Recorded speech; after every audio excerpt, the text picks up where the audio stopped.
We are an educational nonprofit, and our mission is to empower and inspire students to address critical global issues.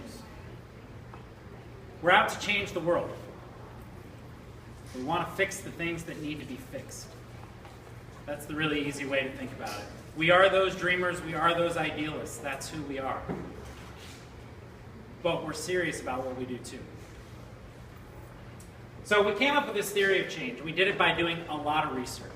And it's built on a lot of assumptions, so I'm going to try to make those as plain as possible. Our first assumption is this, is that history, it kind of keeps going in a straight line for the most part. There's always been conflict in the world. There's always been injustice, there's always been inequity, and there probably always will be. We're not the only ones that thought that. A lot of the great leaders of social change thought that too. And what we also find is that we assume this to be true, that throughout history there have always been people with really good skills and really good intentions who wanted the world to be better than it is, who wanted more equity and justice. They dreamed about what could be. Dr. King, one of our great heroes, is one of the people we looked to as we were looking at this theory and looking at these assumptions and trying to say, okay, but how do we make it different? How do we get closer to the could be? How do we make more progress toward equity and justice and move away from at least some of the conflict that's out there, some of the injustice and inequity? And he said to us, the arc of the moral universe is long, but it bends toward justice. Now, a minute ago I told you that history generally works in a straight line, and that there's always kind of been conflict. He believed that too.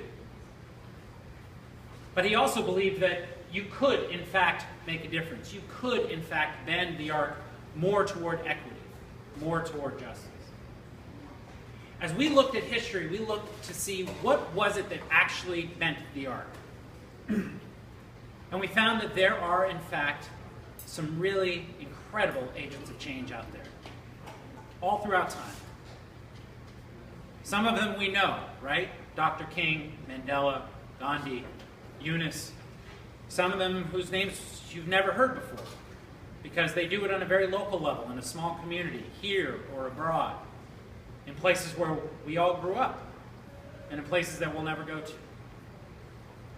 But that those great agents of change shared two things beyond just having good skills and good intentions. They shared two capacities.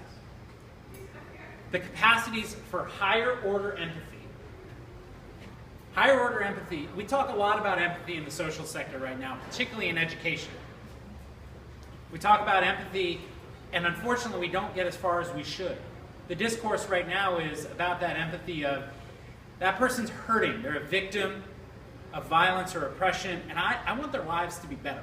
I want to do something to make their lives better. Or I, at minimum, think it at least shouldn't be that.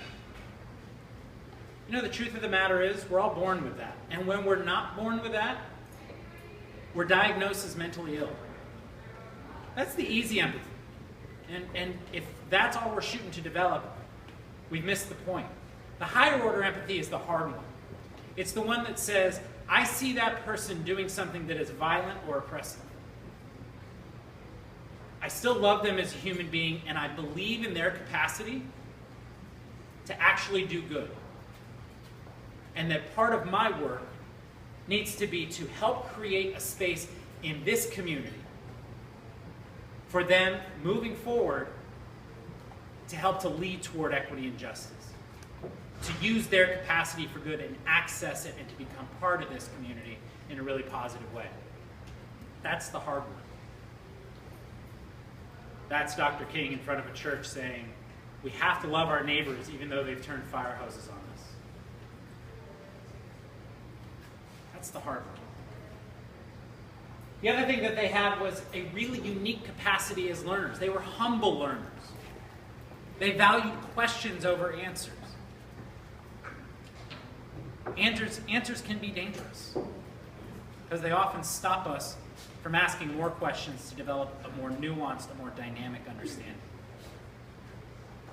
They also understood the power of knowledge seeking to bring communities together. Right? This idea that if we honestly go out and ask questions of ourselves, of each other, that in fact that tends to bring people together. Rather than the, hey, I've got the answer, everybody follow me. Suddenly you find yourselves in a room with at least one person, if not two or three or four, all saying that and moving in different directions. And again, answers can be dangerous sometimes. These are two capacities, these are two traits that the really great agents of change, the proactive agents of change throughout history have shared. At Thinking Beyond Borders, we decided that this was the theory of change that we wanted to pursue. To find that moment in students' lives, students who have those good skills and are developing them, students who have those good intentions, and see if we couldn't develop those skills, those traits, in those students to bend the arc of history toward equity and justice.